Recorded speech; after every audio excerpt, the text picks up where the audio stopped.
boundary. Maybe this is the reason that that we have to experience as a state these kind of encroachment and atrocities. So with these few words, sir, I would.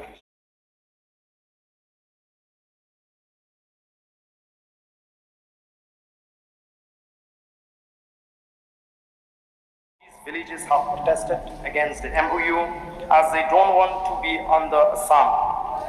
No doubt the boundary dispute has to be resolved, but it has to be done after tedious and proper process by taking everyone on board. It cannot be done in haste.